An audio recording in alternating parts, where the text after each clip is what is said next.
नमस्कार, news India देख रहे हैं आप। मैं हूं कुंदन जमैर। काशी में आज प्रधानमंत्री नरेंद्र मोदी ने मेगा रोड शो किया। पीएम मोदी के रोड शो के दौरान लोगों का हुजूम उमड़ा। रोड शो के लिए वाराणसी में बीजेपी कार्यकर्ताओं के साथ स्थानीय लोगों की भारी भीड़ जुटी। पीएम मोदी का लोगों और बीजेपी कार्यकर्ताओं ने भव्य स्वागत किया। रोड शो में बड़ी भीड़ पीएम की एक झलक पाने को बेताब दिखी। पीएम मोदी के रोड शो के दौरान सड़क की दोनों ओर काशीवासी फूल बरसते दिखे। इस दौरान चारों ओर भगवान श्री राम के नारे की गूंज सुनाई दी। भगवान भोलेनाथ की जयकारे लगाए गए। पीएम मोदी ने सिर पर भगवा टोपी पहन रखी थी। रोड शो की शुरुआत से पहले पीएम ने मलदहिया चौराहे पर सरदार वल्लभ भाई पटेल की प्रतिमा पर माल्यार्पण किया। इसके बाद रोड शो के लिए निकले।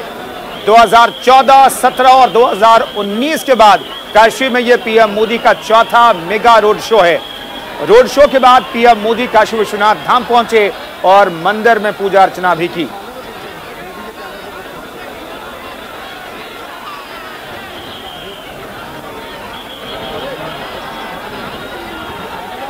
तो ये दो तस्वीरें हम आपको दिखा रहे हैं। देखिए, जब ये रोड शो शुरू हो रहा था तो वल्लभ भाई पटेल की प्रतिमा पर उन्होंने माल्यार्पण किया और वहां से रोड शो की शुरुआत हुई। दाहिनी तरफ तस्वीरें देख रहे हैं, आज शाम की तस्वीर है।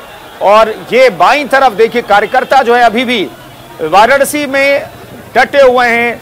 प्रधानमंत्री नरेंद्र मोदी ने काशी विश्वनाथ मंदिर जाकर के भगवान विश्वनाथ की पूजा अर्चना की और वहां से निकले।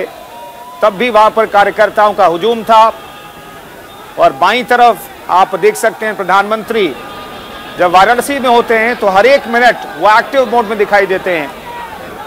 आपको याद होगा, काशी विश्वनाथ मंदिर का जब लोकार्पण उन्होंने किया था तो रात के वक्त वो रेलवे स्टेशन पर निकल गए थे सीएम योगी के साथ। और फिर से प्रधानमंत्री के काफिले को आप बाईं तरफ देख सकते हैं। ये मदन मोहन मालवीय की मूर्ति पर माल्यार्पण करने का कार्यक्रम है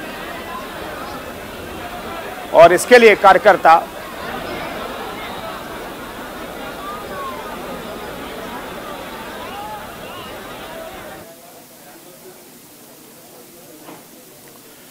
इधर पीएम मोदी ने कहा है कि यूपी में घोर परिवारवादियों ने सिर्फ अपना विकास किया। इन लोगों ने घोटाले किए और यूपी को लूटा। पीएम मोदी ने यह बातें मिर्जापुर में एक चुनावी जनसभा के दौरान कही। उन्होंने कहा कि केंद्र और यूपी की डबल इंजन की सरकार ने विकास के लिए कई काम किए हैं। यूक्रेन का जिक्र करते हुए पीएम ने कहा कि केंद्र सरकार छात्रों को वतन लाने के लिए लगातार प्रयास कर रही है।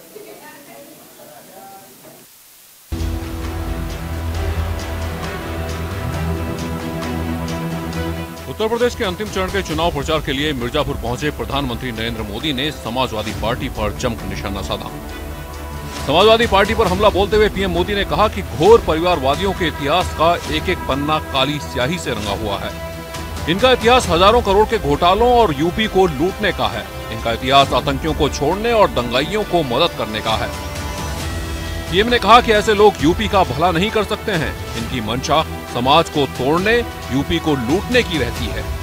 ये लोग यूपी और देश को ताकतवर नहीं बना सकते। ये जो घोर परिवारवादी है, इनका इतिहास एक एक पन्ना काली स्याही से रंगा हुआ है। आप उस इतिहास को अच्छी तरह जानते हैं। इनका इतिहास हजारों करोड़ के घोटालों का है, यूपी को लूटने का है। इनका इतिहास आतंकियों को छोड़ने का है, दंगाइयों को मदद करने का है। इनका इतिहास माफियाओं को संरक्षण देने का है, अपराधियों को पालने पोसने का है। ये लोग ना देश का भला कर सकते हैं और ना ही उत्तर प्रदेश का। प्रधानमंत्री ने राजीव गांधी का जिक्र करते हुए कहा कि पहले पीएम कहते थे कि दिल्ली से 1 रुपया भेजने पर 15 पैसे हो जाता है। अब केंद्र और योगी सरकार के राज में पैसा सही जगह पूरा पहुंचता है। उन्होंने कहा कि यूपी के विकास के लिए डबल इंजन की सरकार लगातार चाहिए। समाजवादी पार्टी की आलोचना करते हुए पीएम ने कहा कि घोर परिवारवादियों के कुशासन का नुकसान गरीबों, दलितों और पिछड़ों के साथ आदिवासियों और महिलाओं ने भुगता है। पहले ऐसे प्रधानमंत्री हो गए, वो खुलेआम स्वीकार करते थे कि मैं दिल्ली से 1 रुपया भेजता हूँ, गांव में जाते जाते 15 पैसा हो जाता है। भाइयों बहनों, ये मोदी और योगी हैं। रुपया दिल्ली से निकलता है, 100 के 100 पैसे आखिरी जगह तक पहुंचते हैं। भाइयों, यूपी के विकास के लिए ऐसे ही डबल इंजन की सरकार यहां लगातार चाहिए। साथियों, घोर परिवारवादियों के कुशासन का सबसे बड़ा नुकसान गरीबों, दलितों, पिछड़ों और आदिवासी परिवारों ने उठाया। पीएम ने अपने भाषण में यूक्रेन का भी जिक्र किया। उन्होंने कहा कि युद्ध में फंसे अपने एक एक नागरिक को वापस लाने के लिए भारत दिन रात जुटा हुआ है। ऑपरेशन गंगा चलाकर हजारों छात्रों को अब तक वापस लाया जा चुका है। पीएम ने कहा कि अभी भी यूक्रेन से लोगों को वापस लाने के लिए सरकार लगातार प्रयास कर रही है। अभी यूक्रेन की स्थिति सारी दुनिया देख रही है। युद्ध में फंसे अपने एक एक नागरिक को, हमारे विद्यार्थियों को वापस लाने के लिए भारत दिन रात जुटा हुआ है। ऑपरेशन गंगा चलाकर हम हजारों बच्चों को यूक्रेन से सुरक्षित ला चुके हैं।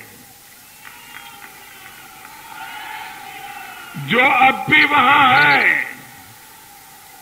उन्हें लाने के लिए लगातार भारत के हवाई जहाज वहां से उड़ान भर रहे हैं। और मेरे प्यारे साथियों, जिस अभियान के साथ मां गंगा का नाम जुड़ा है, मुझे विश्वास है वो अभियान सफल होके ही रहेगा। मिर्जापुर की रैली में सीएम योगी ने विपक्ष पर हमला बोलते हुए कहा, पिछले 70 सालों में राजनीति का अपराधीकरण करने वाले, राजनीति में वंशवाद फैलाने वाले लोगों को जनता 2022 के चुनाव में नकारने का पूरी तरह से मन बना चुकी है। लेकिन आजादी के बाद लगातार इस क्षेत्र को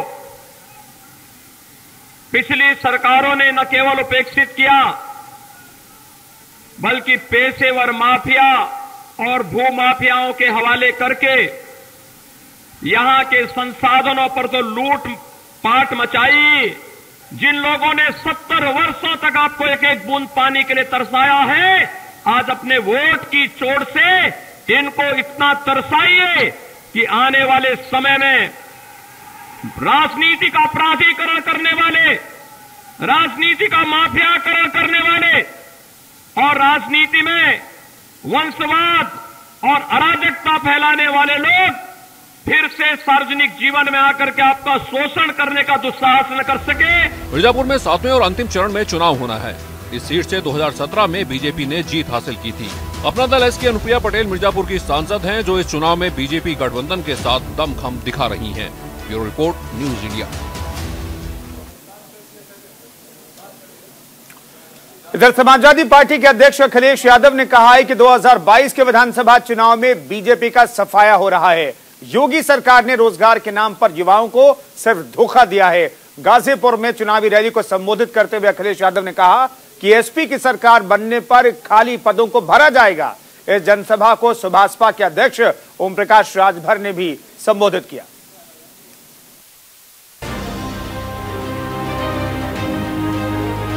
यूपी विधानसभा चुनाव के 7वें और अंतिम चरण के लिए सभी सियासी दलों ने पूर्वांचल में पूरी ताकत झोंक दी है। समाजवादी पार्टी के अध्यक्ष अखिलेश यादव ने मऊ और गाजीपुर में जनसभा को संबोधित किया।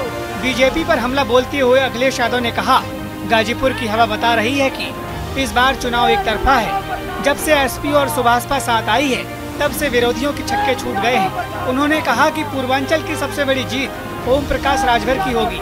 7वें चरण के चुनाव में बीजेपी का सफाया हो जाएगा। कि इस बार गाजीपुर की हवाई कुछ और है।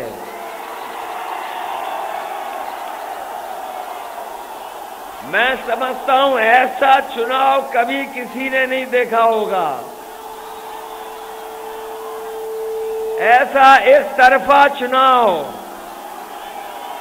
एक तरफा चुनाव कभी पहले किसी ने नहीं देखा होगा। जहां जनता खड़ी है चुनाव के लिए, वोट डालने के लिए। और मैं कहना चाहता हूं कि हमारे ओम प्रकाश राजभर जी जब से हमारे साथ आए हैं, जब से छड़ी साथ आई है, जब से छड़ी साथ आई है, बीजेपी के छक्के छूट गए हैं। बीजेपी के लोग अब पीला रंग देख करके ढीले पड़ गए हैं। किसानों का जिक्र करते हुए एसपी अध्यक्ष ने कहा कि बीजेपी ने किसानों के साथ धोखा किया है। समाजवादी पार्टी की सरकार बनी तो किसानों को 300 यूनिट बिजली मुफ्त मिलेगी, किसानों को सिंचाई के लिए फ्री बिजली मिलेगी। उन्होंने कहा कि योगी सरकार ने रोजगार के नाम पर युवाओं के साथ छलावा किया है। एसपी सरकार बनने पर सभी विभागों में भर्तियां निकाली जाएगी। मैं मऊ में आया था और पहला कार्यक्रम हुआ था। उसी दिन ओम प्रकाश राजभर जी के आने के बाद बीजेपी के लिए पूर्वांचल के दरवाजे बंद हो गए थे। जहां छठे चुनाव में, छठे चरण में बाबा जी गुमसुम हो गए हैं, वहीं 7वें चरण में बीजेपी का पता नहीं लगेगा। बीजेपी का पूरा सफाया हो जाएगा।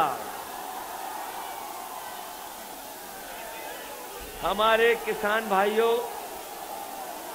बताओ आपके साथ धोखा हुआ कि नहीं हुआ? ये बीजेपी के लोगों ने कहा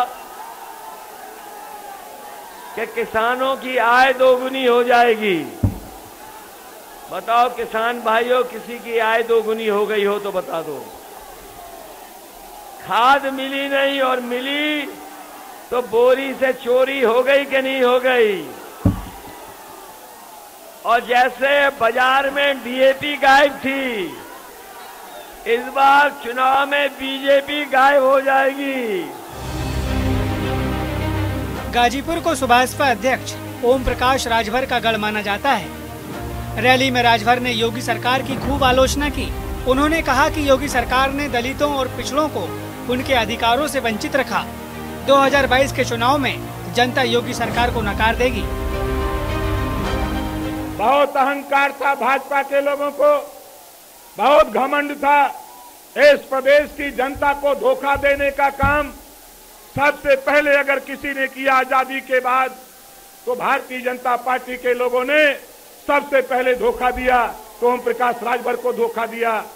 तो इस धोखे के अपमान का बदला लेने के लिए मैंने भी मन बनाया, ऐ भारतीय जनता पार्टी के लोगों, जब तक तेरी उत्तर प्रदेश की कुर्सी से उतारकर योगी आदित्यनाथ को गोरखपुर नहीं पहुंचा दूंगा, तब से चैन से बैठने वाला नहीं हूं। और आज हम आपके बीच में नहीं आते थे, हम आपके बीच में नहीं आते थे।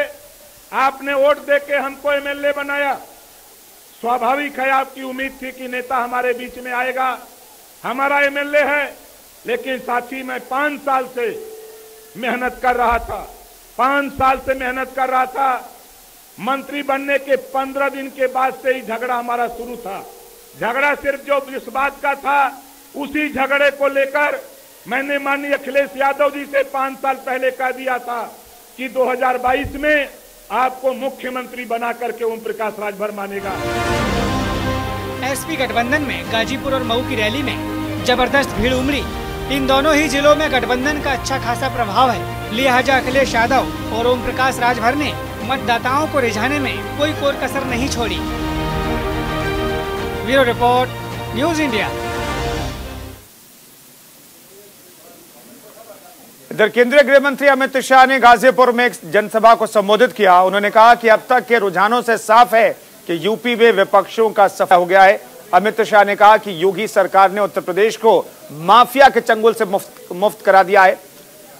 सूबे के बड़े अपराधी जो खुलेआम गुंडागर्दी करते थे, उनको चुन चुनकर जेल में डाल दिया गया है।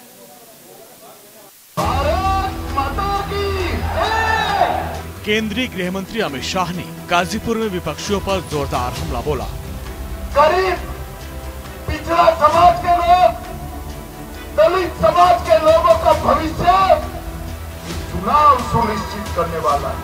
जिले के जंगीपुर में एक जनसभा को संबोधित करते हुए अमित शाह ने कहा कि यूपी में 6 चरणों के चुनाव के रुझान साफ है कि सूबे में एसपी बीएसपी का सूपड़ा साफ हो गया है। प्रदेश में एक बार फिर से 300 पार वाली बीजेपी सरकार बनाने जा रही है। अमित शाह ने कहा यूपी में पहले गरीबों के घर बिजली नहीं आती थी। योगी सरकार ने राज्य में 18 से 24 घंटे तक बिजली पहुंचाने का काम किया है।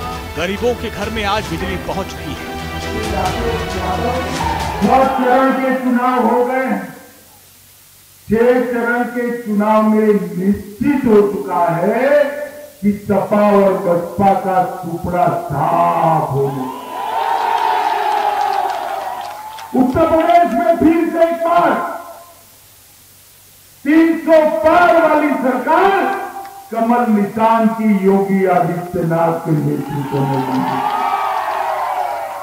ये सपा बसपा सपा की बुआ भतीजा की सरकार जब चलती थी, तब उत्तर प्रदेश के अंदर गरीबों के लिए कोई पुलिस की एफआईआर नहीं लिखी जाती। उनकी 2 ही चीजें थी। अखिलेश बाबू के चश्मे में 2 ही काज। एक जाति के लिए था जिसमें आप और मैं तो आते नहीं हैं। आते हैं क्या? आते हैं क्या? और दूसरा एक धर्म के लिए था जिसमें भी आप और मैं नहीं आते हैं। आते हैं क्या? पहली बार उत्तर प्रदेश में सबका साथ सबका विश्वास की सरकार चली है। मित्रों, पहली बार। अमित शाह ने कहा कि योगी सरकार ने यूपी को माफियाओं के चंगुल से मुक्त कराने का काम किया है। सूबे के बड़े अपराधी जो खुलेआम गुंडागर्दी करते थे, उनको चुन चुनकर जेल में डाला गया। सरकार ने करीब 2000 करोड़ की जमीन को माफियाओं के कब्जे से मुक्त कराकर उसमें गरीबों के लिए आवास बनाया है। बीजेपी सरकार के राज में अपराधों में कमी आई है। 5 साल पहले हमने कहा था कि हम उत्तर प्रदेश को माफियाओं से मुक्त करेंगे।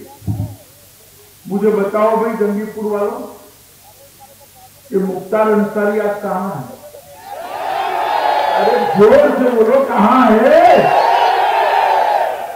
अतीक अहमद कहां है? और आजम खान कहां है? अगर गलती से साइकिल की सवारी करी तो जेल में रहेंगे क्या? जरा जोर से बोलो, रहेंगे क्या? भारतीय जनता पार्टी की सरकार और उसके मुख्यमंत्री योगी आदित्यनाथ जी ने उत्तर प्रदेश से माफियाओं को चून चून कर समाप्त करने का काम भारतीय जनता पार्टी। गाजीपुर सदर विधानसभा सीट यूपी की महत्वपूर्ण विधानसभा सीट है। 2017 में भारतीय जनता पार्टी ने इस सीट पर जीत दर्ज की थी। पूर्वांचल में जिले के महत्व को ध्यान में रखकर बीजेपी ने अपनी पूरी ताकत लगा दी है। चुनाव जो है, ये चुनाव हमारे वनवासी जी को विधायक बनाने का चुनाव नहीं है। वो तो विधायक बनेंगे ही बनेंगे, परंतु इसके साथ वनवासी जी के विधायक बनने के साथ ही उत्तर प्रदेश का हजारों लाखों करोड़ों पिछड़ा समाज के लोगों का भविष्य भी सुनिश्चित होने वाला है। जिले में 7वें चरण के तहत 7 मार्च को चुनाव होने हैं। Bureau report, news India. इधर वाराणसी के पिंडरा में कांग्रेस महासचिव प्रियंका गांधी वाड्रा और कांग्रेस नेता राहुल गांधी ने एक जनसभा को संबोधित किया। इस मौके पर राहुल गांधी ने कहा कि पीएम मोदी 2014 से प्रधानमंत्री हैं।